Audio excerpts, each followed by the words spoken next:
शिव जी की महिमा। जब भगवान शंकर को पता चलता है कि रामावतार हो चुका है, तो वह प्रभु श्री राम के बाल स्वरूप के दर्शन करने के लिए काकभुशुंडी जी के साथ मनुष्य का रूप बना के अयोध्या आते हैं।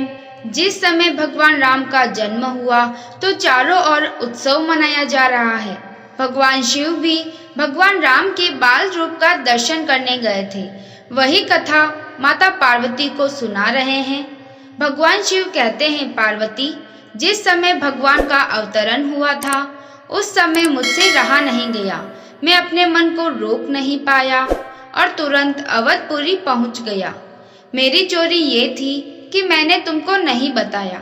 भगवान शिव ये कहना चाह रहे हैं कि जब भगवान का बुलावा आए तो किसी का इंतजार मत करना, और एक मानव रूप धारण कर लिया।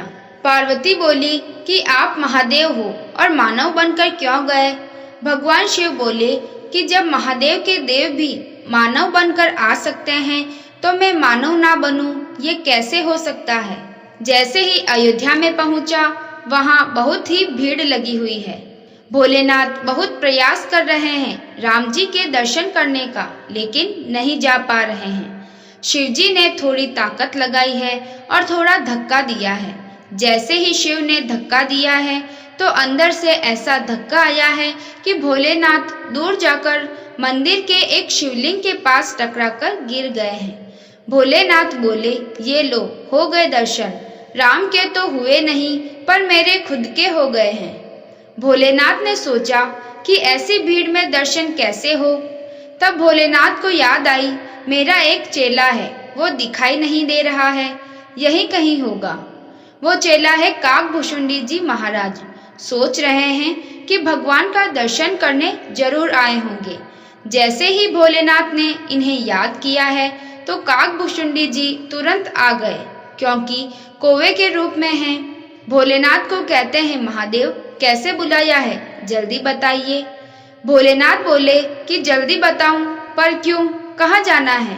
काकभुशुंडी जी बोले कि आपके पीछे उत्सव छोड़कर आया हूँ। शिव जी बोले कि तुम कहाँ थे? उसने कहा कि प्रभु, मैं तो अंदर ही था। दशरथ जी खूब आनंद लुटा रहे हैं, बड़ा आनंद हो रहा है।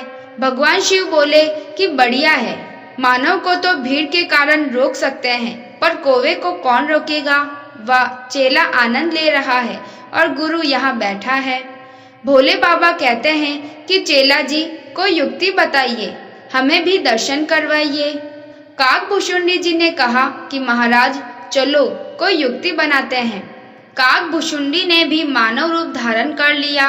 बहुत बार प्रयास किया, लेकिन इन्हें अंदर नहीं जाने दिया।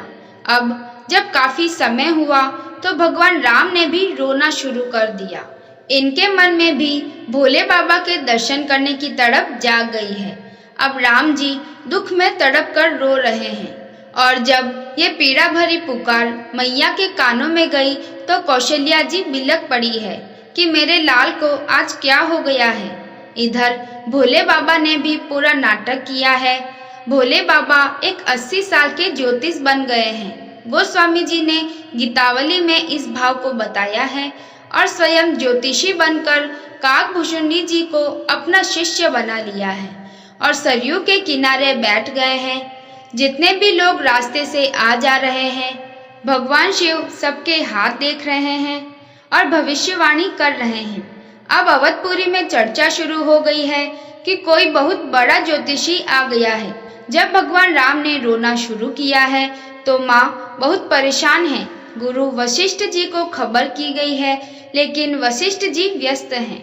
इतने में एक नौकर आकर बोला कि मैया, मुझे खबर मिली है कि एक बहुत बड़ा ज्योतिषी अवधपुरी में आया है। आपकी आज्ञा हो तो उसे बुला लाऊं। माँ तो परेशान थी। मैया ने कहा कि जाओ और जल्दी बुला कर लाओ, बस मेरे लाल का रोना बंद हो जाए। दौड़े दौड़े सेवक गए हैं। भोले बाबा सरयू नदी के किनारे बैठे हुए हैं। नौकरों ने कहा कि आप ही वो ज्योतिषी हैं जिसकी चर्चा हर जगह फैली हुई है। भोले बाबा बोले, तुम लोग कहाँ से आए हो?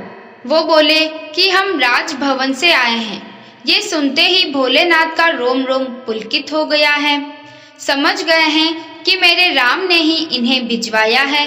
भगवान शिव बोले कि क्या करना है बोलो। वो सेवक बोले कि महाराज जल्दी चलिए, सुबह से लाला आज बहुत रो रहे हैं, रानी ने आपको बुलाया है। भोलेनाथ जैसे ही चलने लगे तो काकभूषुंडी जी कुर्ता पकड़ लिए और बोले कि महाराज मैं भी तो आपके साथ में हूँ, मुझे भी साथ लेके चलो। भोलेनाथ बोले कि तुमने तो दर्शन कर लिए हैं, तुम जाकर क्या करोगे। काकभूषुंडी जी कहते हैं कि मैंने दर्शन तो किया है पर स्पर्श नहीं किया है प्रभु का। यदि आप स्पर्श कराओगे तो ठीक है, नहीं तो अभी पोल खोलता हूँ आपकी। भोलेनाथ बोले कि ठीक है, आपको भी दर्शन करवा देते हैं, पर आप पोल मत खोलना। जब राजभवन पर पहुँचे तो पहरेदारों ने रोक लिया। हाँ भैया, कौन हो और कहाँ जा रहे हो। नौकर बोले कि इन्हें रानी ने बुलाया है, ये ज्योतिषी हैं, इन्हें अंदर जाने दो।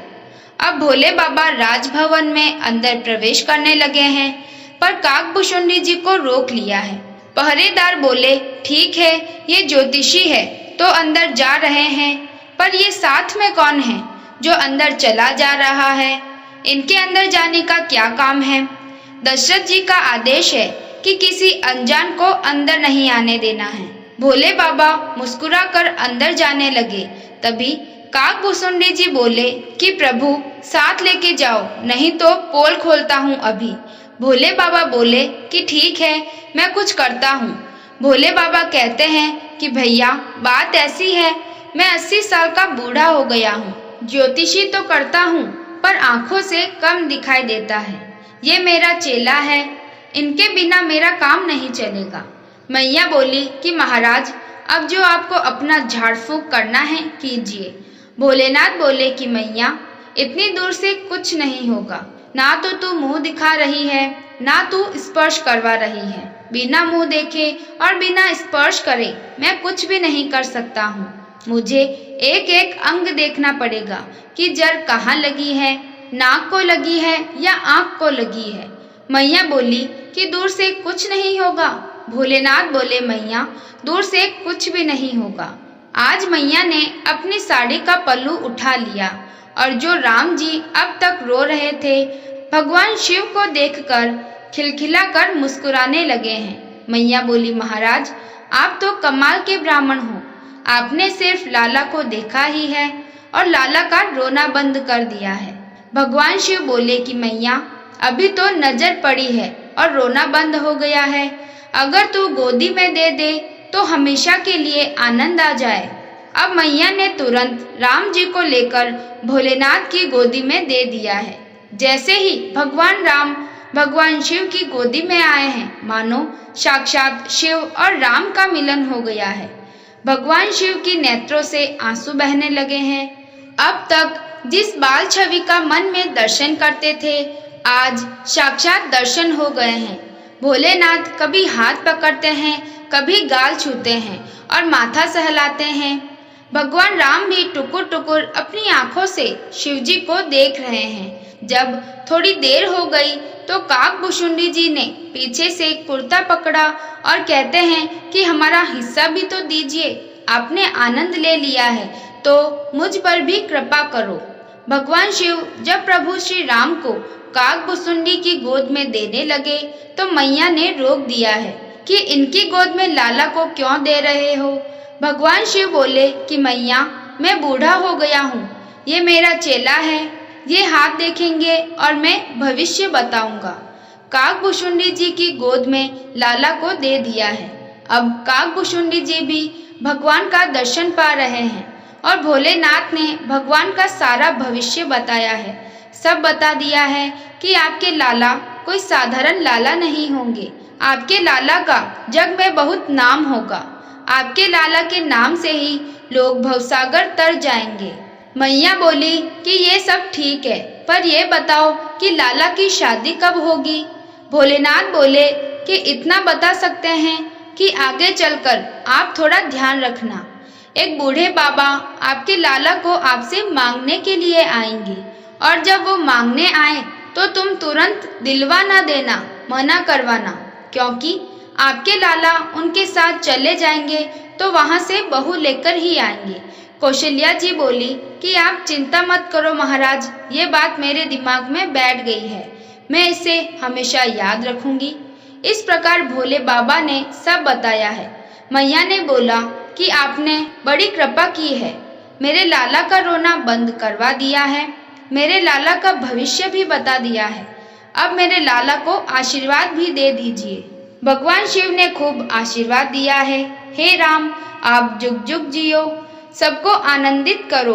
इस प्रकार से भोलेनाथ बड़ी मस्ती में राम जी को आशीर्वाद देकर अपने धाम पधारते हैं। भोलेनाथ ने यह भी कहा है कि इस चरित्र को सब लोग नहीं जान सकते, बस जिस पर राम की कृपा होगी वो ही लोग इस चरित्र को जान सकते हैं। पार्वती जी कहती है महाराज, हम पर राम जी की कृपा बनी हुई है, तभी हम ये सब जान पाए हैं। जय श्री राम। आपको ये कहानी कैसी लगी कमेंट करें। वीडियो पसंद आया हो तो लाइक करें और ऐसी ही कहानियाँ सुनने के लिए इस चैनल को सब्सक्राइब करें। धन्यवाद।